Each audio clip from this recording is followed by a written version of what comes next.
Welcome back, folks. This is Mark Devine with the Unbeatable Mind podcast. Super stoked to have you here today. I've got my good friend Kirk Parsley, Dr. Kirk Parsley. Yeah, just Kirk. Sleep doctor, we'll call him Kirk. Yeah. Buddy from the teams, now MD and specialty in sleep, who's helped a lot of people in performance and overcoming issues that we all have with sleep and other things. We got a lot of things to talk about before we get into this podcast. And I know you all know Kirk, but if you don't know him, check him out at docparsley.com. Yep. P-A-R-S-L-E-Y, doc, D-O-C, parsley.com. Really interesting background. I'll let him give you a little bit more on that. But before we get into our conversation, please go rate this podcast. It really helps other people find it, especially if you start on the right side. Click on the far right star. I think it fills all the rest in. It's good to see you, my friend. Good to see you. Thanks for making this is the second, actually. I had an in-person podcast with a local guy a few weeks ago. But it sure is nice to be in person. Yeah, I agree, man. I'd drive just about anywhere in the country to be on a podcast and just do something professionally stimulating in person. I'm glad you said that. I'm so tired. I'm telling my podcast producer, Allison, that I think people will be thrilled to come in. I think so too, man. I mean, I think I don't think most people are willing to drive as much as I am, but I don't know. I think 5 or 6 hours. I think most people would do, or hop on planes if they can tolerate that. I wonder if we can get a waiver. Hey, I don't have to wear a mask because Mark Devine said. Exactly. I'm coming to be on this podcast. I think the stupidity is in full force there, and there's no avoiding any of this stuff, no matter what you do. People are starting to go a little ballistic on it. I was reading today about when my daily scan. I try not to actually read the news, but I do scan to see what the crazy side's up to. And I saw that a couple of different flights, they literally had to divert because one of them, like this, a friend brought another friend like champagne and food from first class back into the cabin. And the steward said, no, you can't do that. And the woman who had just received this largesse literally, and I guess she was big enough to do this, she literally got up and just charged at the guy and body slammed him into the bathroom. Wow. I know, right? They had to divert the flight. They fined her like $15,000. So people are getting a little stir crazy. Yeah, I don't understand what is all the hypersensitivity around airlines. Is it just because of 9/11 that these people have like such a grand scale of importance around their job? It's just like, and you can say, well, it's about public safety, but I mean, was anybody on that flight really in danger of public safety because some big woman was being obnoxious about her food and drink? Like, I don't think so. Like, it's hard for me to believe that. Well, I'd be curious if anyone's public safety is endangered if you didn't wear a mask. Of course it's not. There's zero evidence. It doesn't make any sense. It does not. And now we're at a state where everyone in America who wants a vaccine could have already gotten it. Right. So if you think you need a vaccine, you get it. And if the vaccines work, why does anybody need to wear a mask? Right. And if the vaccines don't work, why should anybody be getting a vaccine? So you can't have it both ways. It's like, all right, the vaccines work, they're effective. So you have a vaccine, you're not going to get it. Why do you care if anybody else has a mask? Well, the person could be standing next to you with COVID. You're a doctor, you can help me understand that one, because I've been reading different things on that. That if you get vaccinated, you can still get COVID and transmit it, according to some of the things I've read. So that's what if that's true, then it's not a vaccine. Really? Right. I mean, okay. That would defeat the whole purpose of there being a vaccine. Supposed to make you asymptomatic? Right. So a vaccine is like polio, right? Like you get we vaccinated enough people against polio to where polio doesn't exist in the world anymore. And if you have a polio vaccine and all of a sudden you jump in a pool full of polio, you're going to be fine. Right. And you're not going to get out and give it to somebody else. That's what vaccines mean. If you're just saying, well, this decreases symptomatology, well, then it's a treatment. Interesting. Right? Yeah. So it's not. It's a vaccine, and everybody knows it, and everybody has it on it since the whole thing was developed. And the really concerning thing to me is, I mean, you and I were in the military long enough to know that conspiracy is very unlikely because people aren't that reliable, right? It's like you can't organize enough. So true. You can't organize enough people. Dr. Fauci might be a smart guy. Yeah. But I think he's not smart. You can't keep people organized. You can't keep people quiet. Like, somebody's going to spill the beans. I don't believe in Well, I conspiracy. kept the UFO thing quiet for a long time. Yeah, that's kind of surprising. Yeah. I or mean, maybe just nobody really believed they just anyone. squashed it. You know, Yeah. it's like I think there was so much BS, so much crying wolf. You know, that nobody bought it anymore. But there's something really, really odd about this vaccine, right? Because all vaccines for this, COVID or like the mRNA type? This whole vaccine movement, right? This whole campaign for it. So when you actually get a disease, so if I were to contract COVID, yes, the spike protein is like the most salient thing to develop immunity to, but I'm going to develop immunity to all sorts of things about this virus because it's going to go into my cells and it's going to cause my cells to rupture and open, and it's going to spread all over my body. And as my immune system tears it up, there's going to be fragments that I'm going to develop immunity to that. I'm going to develop these things called T memory cells, like T cells that are going to help my immune system if I were to ever be exposed to that again. And I'm going to develop a really robust immunity. And if you look at the first SARS, right, SARS-CoV-1, which was in 2003, people who got that disease, people who contracted that illness or that bacteria and got a disease from it, so contracted SARS-CoV-1. Is that the swine variant? Or? I think the bird variant? That's the MERS. I think it's MERS. The Middle Eastern. The Middle East. I think that's what it was. I think of that too. But those people who had that disease in 2003 are still protected against SARS-CoV-2 Is that right? Right now. I didn't hear that. That's interesting. So that's 18 years of immunity, right? Mm-hmm. And they're definitely 100% protected against COVID-1, and there's a lot of crossover to COVID-2 because there's more than just antibodies being involved, right? Mm-hmm. Their entire immune system is revved up, like every aspect of their immune system is ready for this virus. So let me just pause there.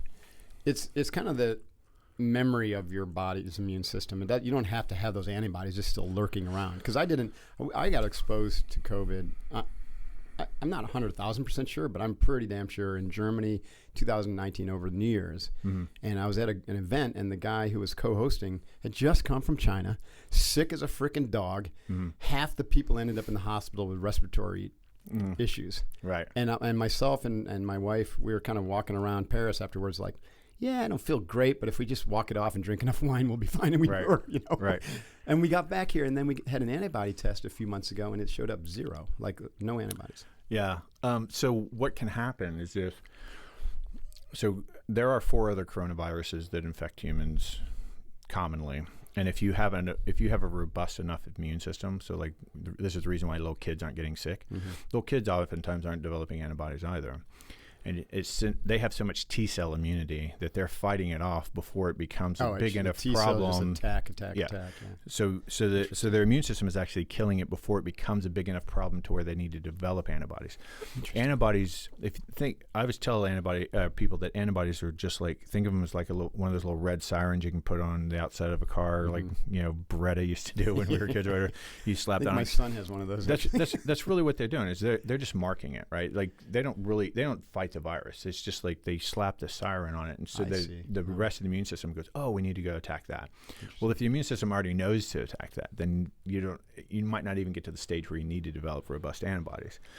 And so the antibody tests themselves, I wouldn't say that's 100% diagnostic of whether you've had it or not, because if your immune system is robust enough.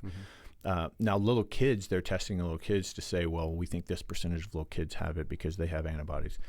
But a lot of kids, will have been exposed to it and never developed antibodies. So we don't really know how many kids have had it, but we do know that kids aren't really getting sick by it. Right.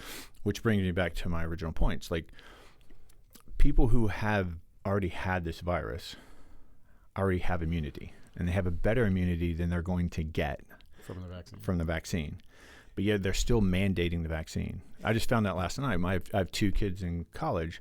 They both got vaccinated. School that's mandating it? Yeah. So back to our point about it's the corporate interests that are actually doing some of the mandating and some of the social reengineering. Right. Not even the government. Right. They may be prodded by the government, but they're not being mandated by the government. I think they're handing it off. It's a little rope-a-dope. It's like, hey, no, we're not mandating it, but the teachers union is telling us that all the schools are going to have to do it. So if you want to have your kids in the schools that are being paid for by your tax dollars, well, then you're going to have this vaccine because the teachers union is saying it, not because the government's saying it. The teachers union, the airlines are saying it. It's not us. It's like, it's the government of France that says you can't come in there without a passport, without a vaccine passport. So, it's not us. It's them, right? But it's like, all right, you're all colluding together. I mean, and it just concerns me that at no point in history of medicine, history of America, have we said somebody who's already had the disease needs to be vaccinated against that disease. And then is there any possibility that getting vaccinated if you've already had the disease could weaken your immune system in the future? Well, so there's been, or your immune response to that disease. So there's been more adverse effects to this vaccine than all other vaccines combined, and there's a very strong correlation between people who have already had the disease getting vaccinated. It does put you at a higher risk of having negative side effects. Is that because of that cytokine storm, or what do they call it? It could be a hyperreactivity. It could be just some sort of mRNA competition between what you like. Antibody competition between what you're being exposed to in the vaccine versus what you already have. Like I don't know. It's too complex. With the 3 mRNA vaccines, because I haven't heard so much with the J&J, which uses a traditional delivery. The J&J we know had the coagulation with 6 issues. People. Well, I think, or something like that. I think there were 6 or 8 deaths or something like that. Oh, is that right? Okay. But there were a lot more complications than that. Okay. So if you look at, I think it's all the COVID vaccinations combined, there's about 4,000 some odd deaths associated with it, which just means within 48 hours of getting the vaccine, you died. Like, you could have been somebody really sick in a hospital bed who they're kind of giving you the last ditch effort. So I wouldn't say that it's killed 4,000 people, but there's definitely risk to taking it, right? It's definitely not completely benign. And we're giving it to people who already have immunity to it, and they have a more robust immunity than they're going to get from the vaccine, and we're sort of mandating that, and that's really concerning to me. And then the other thing that we're doing is we're mandating it for school-age children, like I was just saying, my kids. And I'm like, okay, their risk of dying from this or getting seriously ill from this even is essentially zero, right? It's lower. The risk is more from the vaccine, you're saying, than the actual virus. Or it's at least equal to the vaccine, and it's like, right, so if these kids have already had it, and literally these kids have a higher likelihood of getting struck by lightning than they do dying from COVID, like orders of magnitude more likely to die from getting struck by lightning. We don't run around protecting against that. So is there a vaccine for that? So essentially, if you came to me and you said, hey, I'm really concerned about breast cancer, and there's this new treatment for breast cancer, and I want to know if I'm like, Mark, like, men do get breast cancer, but your odds are so low, and you don't have any symptoms of this, so you don't have the disease. You don't truly have any risk for the disease. I was having trouble getting my breast into the mammogram thing. Yeah, but if I treated you for some sort of prophylactic, like I'm going to give you this lifelong treatment because you're worried about breast cancer, everybody would call me a quack and say that's ridiculous. Like, he doesn't have any real risk. But why? So why are we giving a vaccine to people who don't have any risk of serious complications? Like a 10-year-old kid has if I were zero Dr. risk. Fauci, I would say, well, Kirk, you numbskull, it's because of the science. Right. We want to get to herd immunity. The science. The science, quote unquote. So what does herd immunity mean to you? So herd immunity is, I think it's sort of a comfort feeling, little catchphrase. It's not actually a scientific term. I'm not really sure how scientific that is, because basically all we're saying is that, first of all, I don't really love being called a herd. You know, exactly. I'm never really bought into the herd mentality. I mean, maybe we are herd animals. We all do live in cities and so forth, but some of us are more isolation than others. But yeah, if you think about it, all that they're saying with the herd immunity is that you're going to have so few opportunities for the virus to to implant and replicate itself, that the virus is going to essentially fade away, right? Because there's no opportunity for it. If you think, so you have one viral particle, one viron, and it can infect one person, and it can make billions of copies of itself, and then it can infect somebody else with maybe just one of those has an opportunity to do it again, or maybe two of them, and then you have an exponential growth if just two of them infect two other people. But if you can reduce the opportunities for it to infect people because either they've been vaccinated or they've already had the disease, or they're wearing a face mask, or they're keeping their toes crossed, or whatever other kind of voodoo going on. So it can't essentially transmit, and so it just goes away. That's never happened with any other virus in the history of that we know of. So why is it going to happen? We were talking about polio. Was that polio only happened because of the vaccine. So like we vaccinated enough people. Now polio still exists in the world. It just doesn't exist. Isn't that the same argument? If we vaccinate enough people, then COVID will go away as well. Right, but at that point, you still aren't getting rid of the virus. Is my point. Yeah. You're getting rid of the susceptibility of the individual, and so something like polio is way, way, way more contagious than this thing is, right? And so when somebody's exposed to polio, essentially they've got it, man. Like that's it. Like there's no getting around it. You're gonna have it. Is contagion the same? That's like my susceptibility to getting it versus what about transmitting it? Polio wasn't transmitted as broadly, right? Yeah, so that's why I don't know what the right term is. Lots of different things matter, right? So what I was talking about with contagion, that's really what they call the R naught. So the R naught would be like, if I get it, how many people am I going to pass it on to on average? And that's like, I'm going to pass it on to an R naught of 3 would be 3. So like if I get it, odds are 3 other people are going to get it from me. And then 3 from them. And then that's an exponential growth. An R naught of 1 means that we're going to have kind of a steady state. And anything below an R naught of 1 means they're just going to die off. Interesting. Right. What's the R naught for COVID that they think? Well, the thing is, it truly takes about 10 years to figure it out. Right. You need like long, robust data.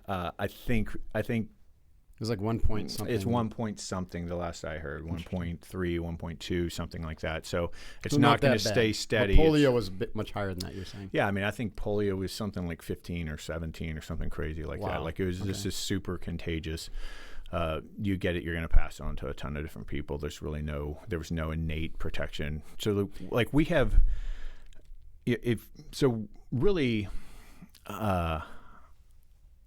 Everybody under 70, everybody healthy under 70 really isn't at any statistical risk of this, right? And so you have all these really young kids. So you take under 20, I think under 20, there's like 200 kids under 20, 200 and some change, depending on how you crunch the numbers, who have died from COVID in the past year. I mean, that's so tragic, insignificant. Yeah, I mean, it's tragic. Yeah, and it'd be terrible if it was one of my kids, but I wouldn't expect the entire world to change to protect my kids. Like, it'd be horrible for me. And not to mention, it's like, we don't even know that changing all of our behaviors is making any difference. Like, we don't even know that it's going to save anybody wearing masks or locking down or social. Like, we don't know. Surgical masks have been around for 60, 70 years. So we've done research on them for 60 or 70 years. We've never seen any convincing evidence that they work out in the private sector in the population. There's very minimal benefit to them in a clinic. When this thing first started, I did an Instagram video, like an hour-long Instagram video for like the first 30 days of this COVID kind of lockdown thing. I had some fun listening to those. And one of them I did was on masks. I thought maybe you were going to get canceled from them. But well, I got booted from Twitter. I've been suspended from Twitter for I don't know how long. Holy cow. Might be permanently gone on that. I don't know.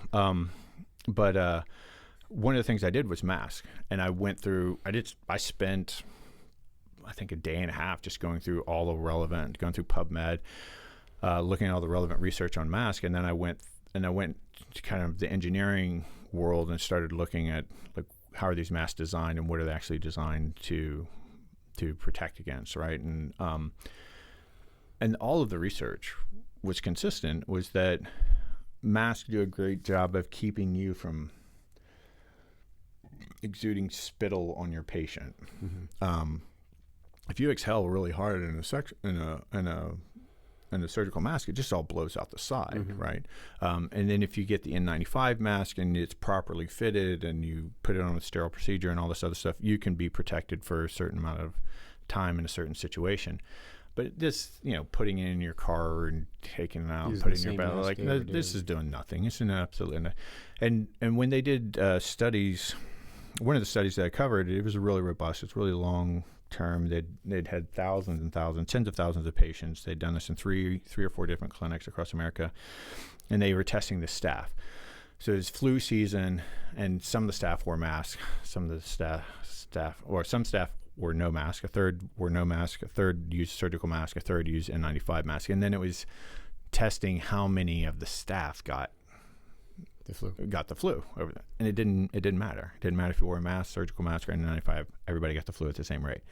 Now you could argue maybe they're getting it at home or whatever, but the point being is that when they're dealing with people that they know they have the virus, the people who wore no mask weren't at a higher risk than people who wore a surgical mask or a N95 mask. If you would think if mask worked, the people who wore no mask would have shown a higher flu rate. Right. I have a friend who lived in New Zealand, and he said that at least early on, I don't know what they're doing now, they're probably requiring it now, but they were saying no mask because there was research to indicate that wearing a mask actually can make you sicker because you breathe, if you get exposed, that traps the particles and keeps them in your system longer. Most of the people who don't really conform to what we know about the virus. So we know is that COVID kills the infirm and the elderly. Yeah.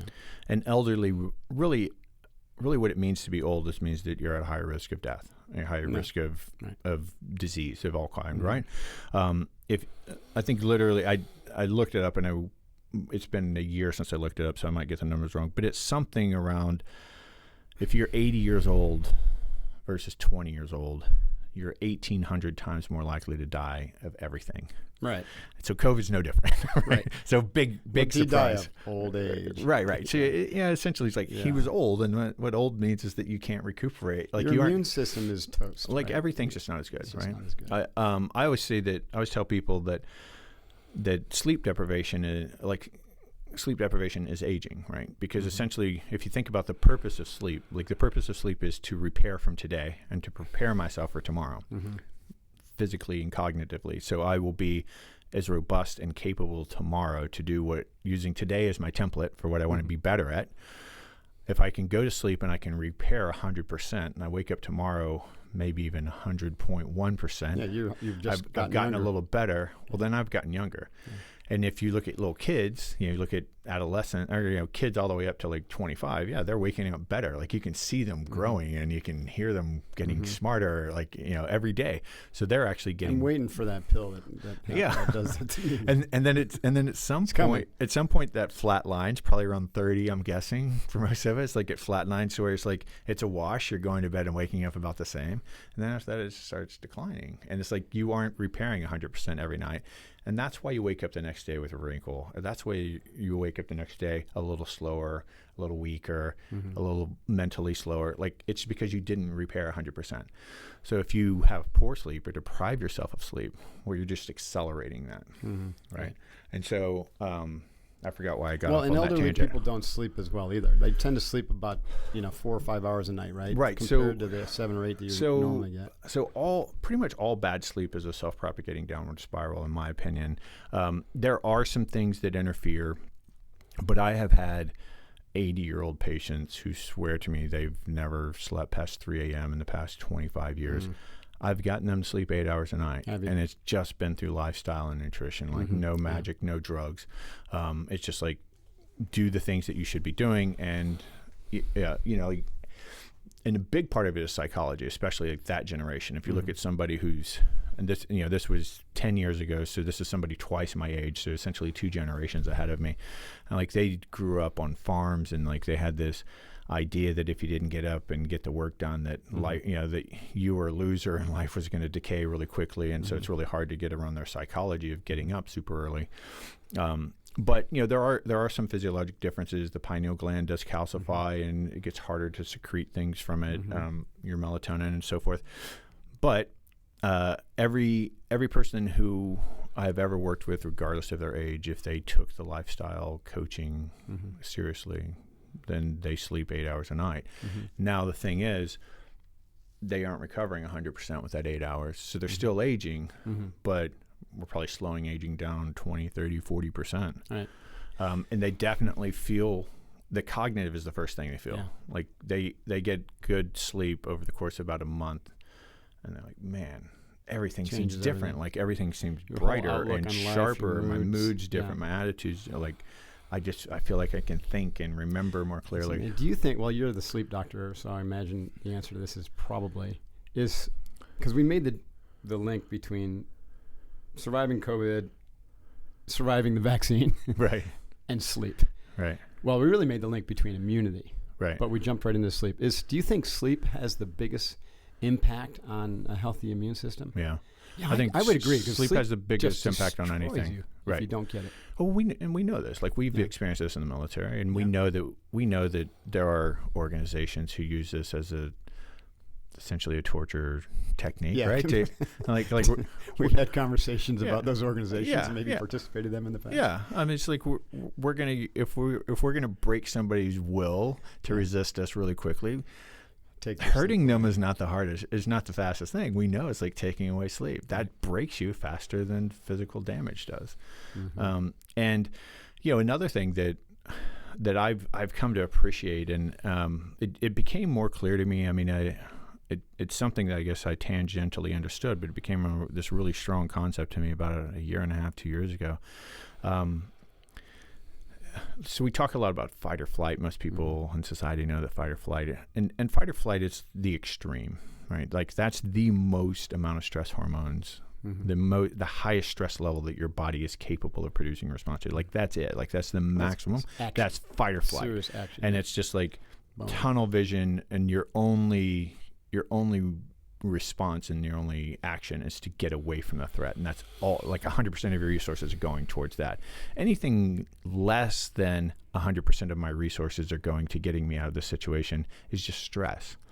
But it could be just 5% lower than fight or flight. So you could be running around super stressed out, right? And you're not quite in fight or flight, but you're like panicked, like your life is falling apart in front of you, and like everything you're doing is trying to just salvage, keep a roof over your head and keep your business out of bankruptcy, or keep yourself from dying of cancer, or like whatever. Sounds like 2020.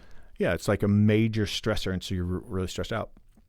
And stress is catabolic. So there's anabolic and catabolic. Anabolic means we're taking small, simple things and we're building bigger, more complex things. So I'm eating protein. It's breaking down to amino acids in my body. Muscle building, and then my body's using these amino acids to build muscles. Overtraining and devouring your muscles is catabolic. That's catabolic, right? Catabolic. So stress hormones are catabolic, and anabolic hormones are anabolic, right?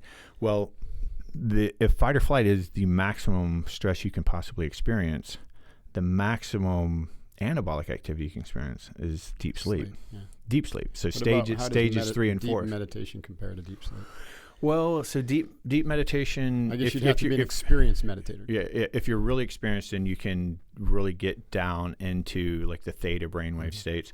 That is sort of diagnostic of being in stage 3 and 4 sleep. It's hard for me to parse it out and say, if I were looking at it, because the only way that I know what brainwave you're in is if I'm doing a sleep study on you, right? Then I can qualify your stage by that. But the brainwave stage is part of it. Your neuromuscular tension is another part. Your heart rate, your respiratory rate, like so. There's a lot of things that are going into the algorithm to say you're in this stage or that stage. So it's not identical, but one would have to believe that there's a lot of the same qualities, and we know. Testing the results of that. So if you get a good night's sleep, so if we teach you and test you something, or just test you on something that you know, while you're really well, what we call sleep adapted, means you're getting plenty of sleep, and then we sleep deprive you, you do worse, right? Like you just take away 2 hours and test you again, and you'll do worse, and you'll know you did worse. And then we give you sleep again, and you do better.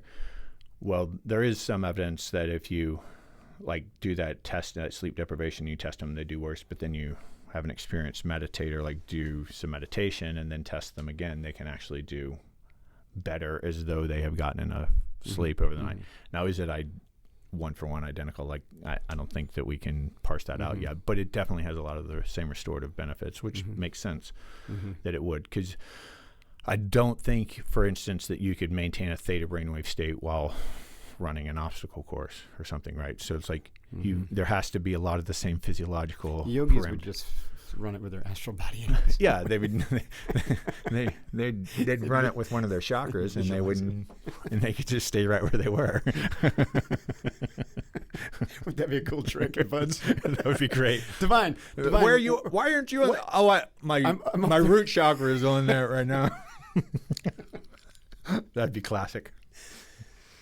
So, we don't need to get into all the like details of sleep hygiene and whatnot. But have you uncovered any kind of new thinking or research that says, this is you got to be doing this, and we didn't really know this before? No, I mean, I think and I don't know if this is a product of the amount of information or the type of information that's out there, or just a product of my deeper understanding of the material.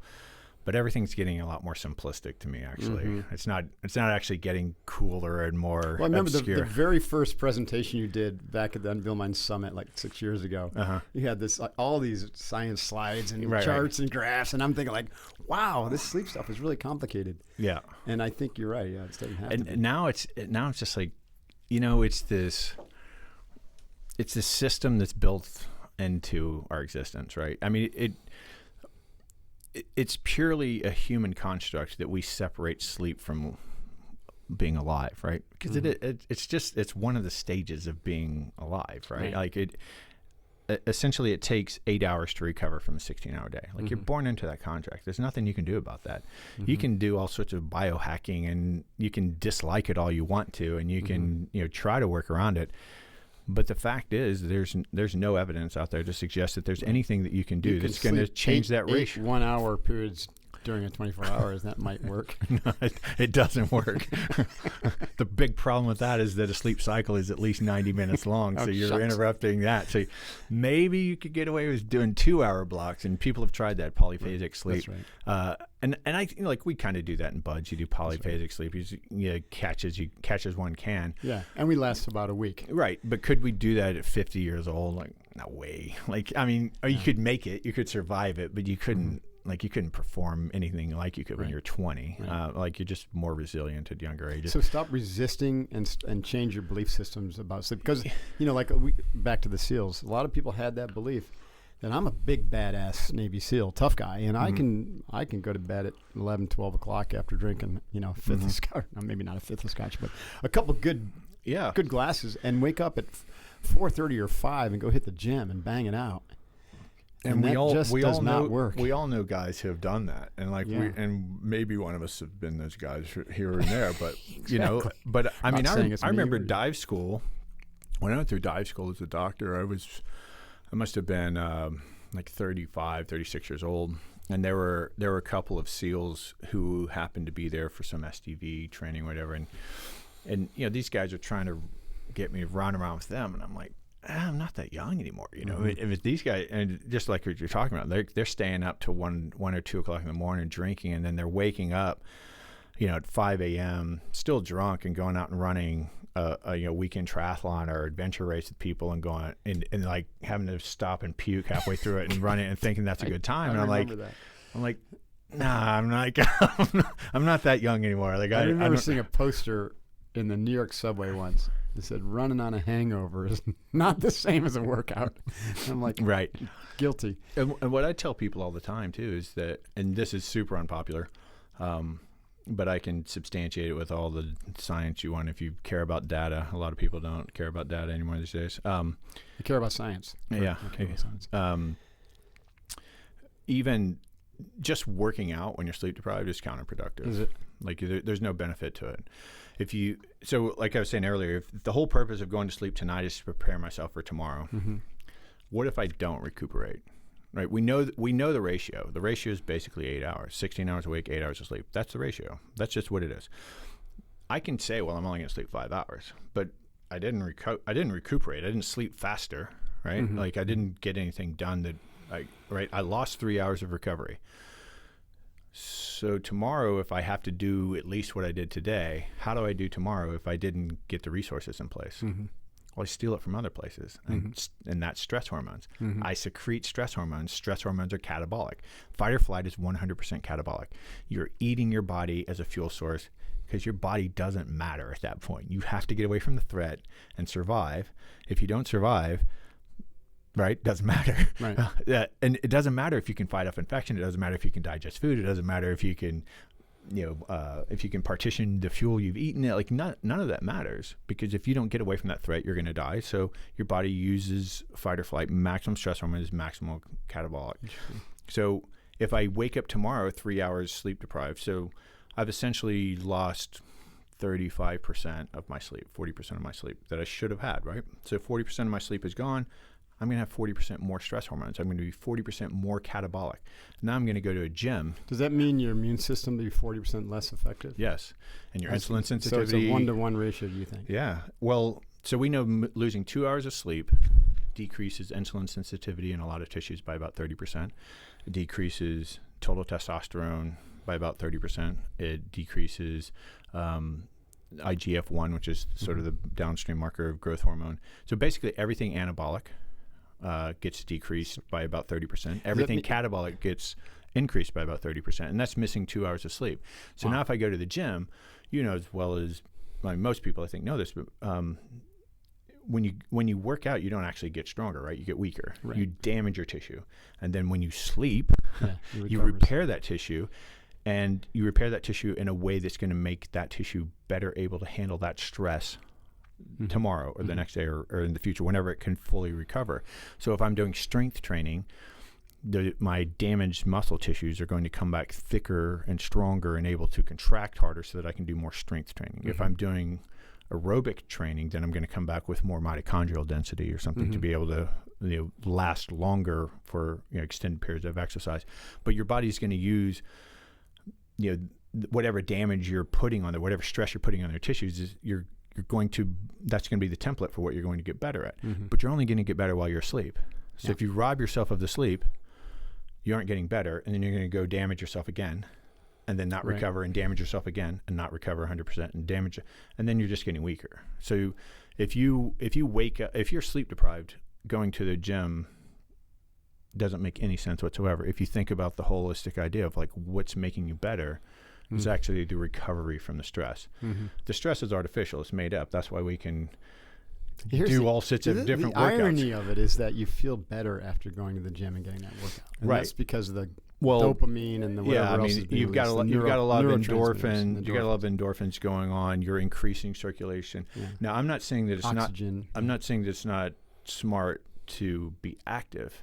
It's just not just smart. A hard-hitting muscle breaking down. Not workout. something that's going to break you down. I see. But you should still be active, right? You wouldn't want to do CrossFit. No, you don't. You don't do HIIT training. Like You don't do anything like that.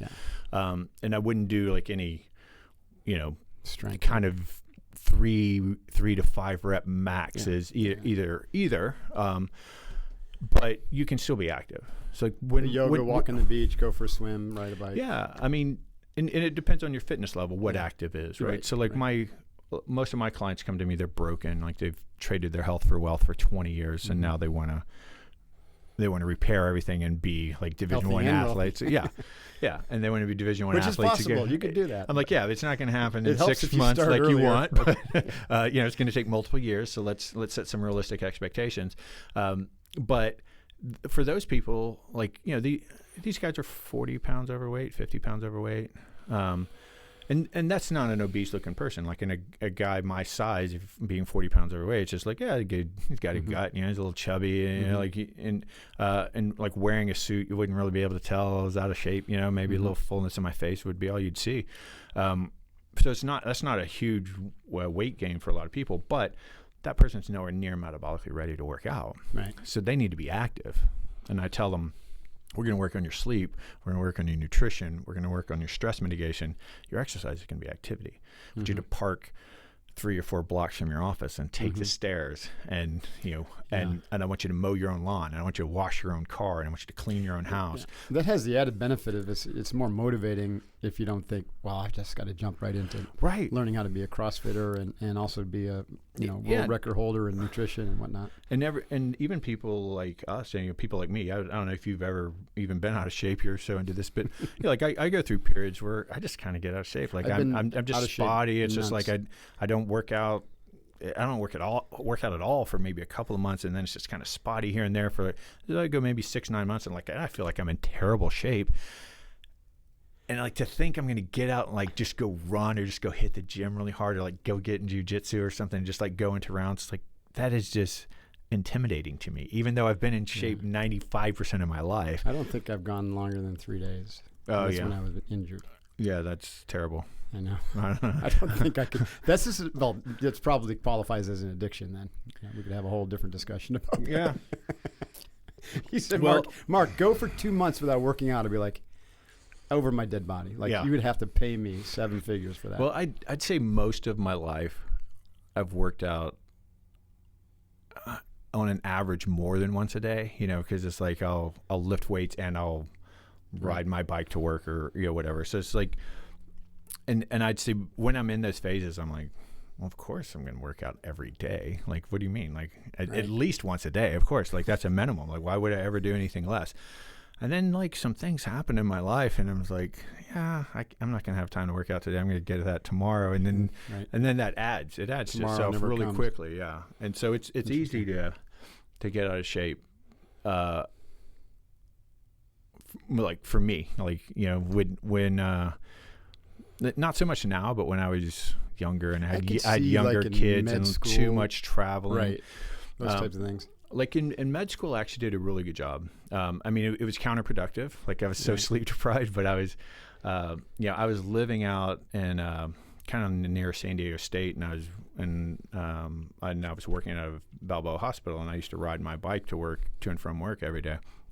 And then I did long rides and runs and swims and stuff. I was doing triathlons, doing that, and then I'd worked out probably 3 or 4 days a week with weights. And I was young enough. To sustain all that. If I did that now, I think I'd just get injured, overuse injuries and all that. If I was getting the sleep if I wasn't getting enough sleep. But I was probably only getting 5 hours of sleep a night on average for probably 5 years, and I was doing all that. I think when my kids were all kind of like around the 9 to 12 age, and I was working in the hospital, and I had like a side business going on the side, and I had to travel a lot for the Navy, like the rotations and going to different hospitals and all that stuff. That was the hardest. That was the hardest part for me. And then when I first got into working home alone, before I had any employees, and I was just doing the private consulting and the supplement business. You didn't have any structure. I had any structure, and I worked out of my. Good thing we had the lid on. I had no structure. I worked out of my house, and no accountability really, because I mean I was the only one in the business. So even though I had some investment partners, I didn't have anybody who was doing anything in the business besides me. And that was pretty easy to say, well, I'll get my workout in later today. I want to really get up and get this block of work done. And then that block of work takes way longer than you think, and then it's like 4 or 5 in the afternoon, and it's like, well, that's that's such a common story for most professionals. I think if you can't knock it out in the morning, you have a significantly lesser chance of ever doing your workout. I don't know if any studies have been done on that. I've been resisting that for my whole life because I hate working out in the morning. I'm not a morning person. My joints ache. I'm weaker. I just hate it. But I know if I don't do it, I'm probably not going to do it. Now that I have total control over my schedule, and I knock on wood, seem to have total control, or at least I have the illusion of total control over my schedule. I don't take any appointments before 10 a.m. Yeah. And that time is all protected. And so I do my meditation, I do my yoga, I do my strength and my HIIT workout, assuming that's happening. And I also do my little journaling and some of my best thinking time. Catch up on some reading. I mean, it's like from 5:30 to 10. And I couldn't, I wish I had done this my entire life. Except when I was in the Navy, they wouldn't have allowed it. But you know what I mean? It's really powerful. That's about what I do now. Do you? Yeah. John Wellborn? Yeah. John's great. So John lives about 15 minutes from me, and he has a probably a 3,000 square foot gym in his house because he trains. Yeah, he does that block training. He used to do CrossFit football, right? They don't do he doesn't do that anymore. He has Power Athlete HQ now, so he trains trainers. He trains like strength and conditioning coaches for college, high school, college level, and maybe some pro level. I don't know. So he trains these guys like how to train people to get in shape. And so there's quarterly meetings where he maybe has 30 people in there for 3 days. But the rest of the year, it's he has 2 employees. That's me and John, his 2 employees, working out in this huge gym. Like, cool. Every morning is pretty cool. And that was about 45 minutes away from me before, so it was harder. But now it's like I have no excuse not to get there every morning. And then the downside is that it's not a climate controlled gym. It's like one of those big steel buildings. Like half of it's a workshop, half of it's a gym. So when the summer comes around in Texas, it's like you got to work out at like 5:30, because it'll still be 85 degrees at 5:30. But if you wait till 9 o'clock, it'll be 100 degrees in there. It's just unbearable. That's amazing. Yeah. Before we move on to sleep, what are the big like inhibitors to sleep besides stress? Right. Like for me, I notice alcohol. Right. So if I drink, in particular, wine too close to bed, my heart rate is 10 points higher than normal, and I have trouble, and I feel that fuzziness like my cortisol was jacked. Yep. So we know that wine, probably any alcohol, but certainly the high sugar stuff. Probably, is it 2 hours before bed or 3? What's the...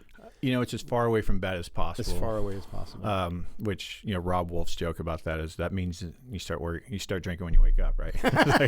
like, no. That's not what we're saying.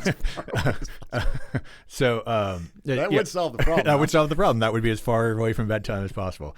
So at least try to finish your last drink at least 2 hours before, and have a glass of water for every alcoholic drink you have, right? Okay. So have a glass of water first.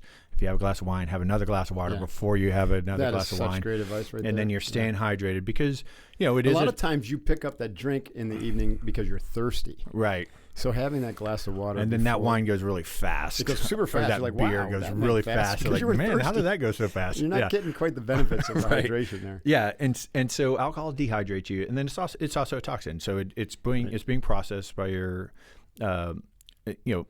essentially by your immune system, right? It's being broken down and it's being processed out. And it's causing somewhat of an inflammatory response, which is where your heart rate increase is coming from. And so the more hydrated you are, the less of an impact you're going to have on that. And then, of course, the more of that you clear before you go to bed. And there's no way around it. I mean, alcohol dehydrogenase is the enzyme that breaks it down, and you can have more of that. And if you're the son of an alcoholic, you have twice as much as the average population. That would be me. Which is me too. So I process alcohol really quickly. And so I can have a drink. It has its pros and cons. It makes you much more likely to be an alcoholic because you don't suffer the consequences, right? Because I've never had a hangover in my life. I've drank myself in excess to where I'm an idiot, and I still don't wake up with a hangover. Really? Wow. Like I wake up like a little kind of slow. And like I can tell I'm not quite there, but I'm just slower than I usually am. I mean, I'm always a little slow. I'm dumb, but I'm slow. Got that going for you, which is nice. Yes. So if you're gonna get fewer sequelae from it, if you're going to suffer less, then you're more likely to be an alcoholic. Right. But the good side of it is that if you're not an alcoholic, because you have other goals in life and you just keep yourself out of it, you suffer less consequences from alcohol. Right. But I'm the same as you. Like if I monitor my sleep a lot of times, and I'm 10 beats higher if I have even one drink. Do you use a wearable? Yeah, I use the Garmin watch. I find most of these wearables, I like the Oura Ring the best. They have the best technology, but they don't make it big enough. Oh, really? For you? For your fat fingers? Yeah. I have the Oura You've got Ring. there you go. I like it. It doesn't do a great... now that you can insert your workouts, that's what I do. I input my workouts because I have to tell it I'm doing martial arts or HIIT because it has no way to really measure the energy output in those. But I find the sleep score to be pretty interesting, and the HRV and the resting heart rate is really interesting and valuable. Right.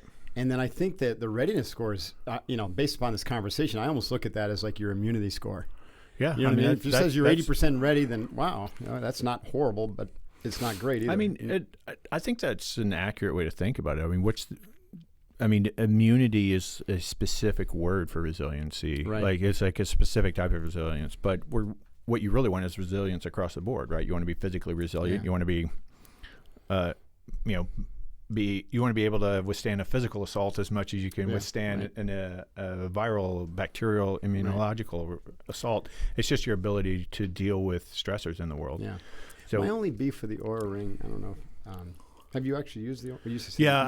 I used it on my pinky. I used it on my pinky for a while. Me and John Wellborn. Have you sent him a note? You just said we need a bigger ring. I know Harpreet, and I've had breakfast with him a couple of times. Going, hey man, like and John Wellborn and I had breakfast with him about a year ago, and we're like, come on man, make us a bigger ring. And he's like, yeah, I'll do it. That's funny. No, he didn't care. Like we were just a few people. I do have a beef a little bit with the readiness because like I'm statistically above 90% of my sleep. Mm-hmm. You know, when you look at the monthly average. But my readiness is always around 80%. Mm. And I'm pretty sure it thinks I'm overtraining. Because I train a lot. And I log everything. And it picks up all my walks. And it picks up, this and that and the other thing. And I feel great. But it just thinks I'm overtraining. That's my theory anyways. Maybe you are overtraining. I mean, I'm 57 years old. It seems to be working pretty well. Oh, right. But does that mean that you wouldn't be better if you trained 10% less? Right? You might be. Maybe I need a doctor who knows something about sleep. So, I mean, what I tell people the best use of the wearables, though, and this I would apply to what you're saying right now, the best use of the wearable is to define for you what your best sleep score is, right? Mm-hmm. What your best sleep night is. So if you're fastidious like you and you're tracking everything, you're tracking your workouts and you're tracking how you're feeling every day, you can look back and say, well, it's actually when I have an 85% score on my Oura Ring that I feel the best, right? Because when they say 100%, what they're doing is they're applying that to a stereotypical, output of like, well, this is what the textbook definition of a perfect night's sleep would be. That doesn't mean that's a perfect night's sleep for you. Yeah. So for you, like for one thing, it's not 100% accurate, right? So what you really need to figure out is like, what does a perfect night of sleep mean for me? And you need multiple points, right? So if 20 times you've woken up and you've journaled or whatever, and you say like, this was a great day, I had a great workout, I feel fantastic, I feel sharp, blah blah blah blah, and you can correlate that to, a 63% on your Oura Ring every night. Well, that's still your ideal, right? If you have other metrics to say this, that's like saying like, what's the perfect fuel economy for a car? Well, I mean, it depends on the terrain you're on. It depends on how I fast find it you do it, how many interesting people how the with devices. Like I have 3 devices. I only use the Oura Ring now, but I use the recently got as one of our sponsors something called 8 Sleep, and I'm not familiar with that one. It's a Is that the mattress? It's a mattress. It's a cooling mattress pad, but it has biometrics. I have actually heard of it. Yep. It's a cooling mattress pad. Yeah. I mean, this thing sat on my living room table for about a month because I was like, I don't want to set that up. Yeah. And I finally did, and sure enough, it was a pain in the ass. But once you get it set up, man, I get in bed and it's like, you can set it up. It's supposed to change biometrically with your sleep patterns to keep your ideal temperature. It gets cold again when you wake up. Right. But it also tracks sleep, HRV, resting heart rate, same things in my Oura. And when I look at that, it's completely different than my ring. Right. It's like, I'm like, well, I think the ring's probably more accurate because it's got flesh on device contact, whereas I'm just laying on that thing. Right. But I don't know. And then my Apple iWatch gives me another completely different set of scores. So I don't know what to believe. So the algorithms are different. So when you're sleeping on something, it's not dealing with your blood flow at all, right? Like they're not measuring. So your Apple Watch is measuring venous blood flow. It takes a lot of energy for the little lasers or whatever to get their sensory, to get their penetration and the rebound through the veins. Takes a lot more energy than arterial. But the arteries aren't very close to the skin anywhere except in the finger. And so that's why the Oura Ring does that. And so the Oura Ring is actually the most sensitive because it can get to the arterial blood flow. So it's getting the most direct it can possibly get. There's the fewest interference. And because it's so close. It's getting so close in the finger. It's actually taking less energy than the watch by a long shot. And so like the watch, I think, all the watches I think sample around once every 3 seconds. The Oura Ring samples 3 times per second. No kidding. So that's definitely the most accurate. But again, everything's built into an algorithm before it's giving you a score, and any assumptions that's put into any sort of model, if the assumption's incorrect, then the whole thing's incorrect. But again, I say use this as your metric to say, this is what looks, choose this one. is good. Don't compare the 3. Yeah, this is good for me. Choose one and just. And it it's doesn't the matter. trends that we're looking for anyways. Right. You're just looking for a trend, because all this minutia you can't do anything about anyway. It's like, I only got 23% deep sleep and I wanted 37%. Like, okay, what are you going to do about that? Right. There's You nothing can't you go can back do and about redo. You that. gotta redo it, It's like you don't get to do anything about it. Like, all you can do is just continually improve your lifestyle to where, hey, I feel great every day and it's looking better and better. You know what I love to do? algorithm. I love to take a nap and then open up the app and see my scores improve. Yeah. It's pretty cool. Yeah. You get better. It totally gamifies sleep. Yeah. You're like, I got better. So when I first had my Garmin watch, I didn't realize that there was a setting on there to say when I was asleep, right? And so if I woke up, but I was still in that window where I was supposed to be asleep, then it all got counted as sleep. Like if I woke up and just like laid in bed and looked at my phone or sat on the couch and read or worked on my computer, even if as long as I was calm and my heart rate was low and I wasn't moving around a bunch, it would just show up as like 2 extra hours of sleep. Well, that brings up another question, since you seem to know a lot about the Oura Ring and the CEO. Last night, so let me frame it up this way. Usually, I get up between 5 and 6 every morning. I'll set an alarm only as like a safety valve. Right. I usually wake up somewhere between 5:30 and 5:40. And you get to bed about 9:30 to 10. So, on average, I'm getting plenty, 7.5, 8 hours of sleep, and I'm getting like a 90% score. But on Saturday morning and Sunday morning when I'm home, I just let myself drift back to sleep. When I wake up, I'll stay in bed and I'll do some practicing, some breathing and meditation, and I'll drift back to sleep. And I'll often wake up around 8. And so I get like a 95 score, and it says I've got like 9 hours or 10 hours of sleep, and it's true. But then Monday comes around. This has happened last night. I go to bed at 9:30, and I'm wide awake at 2.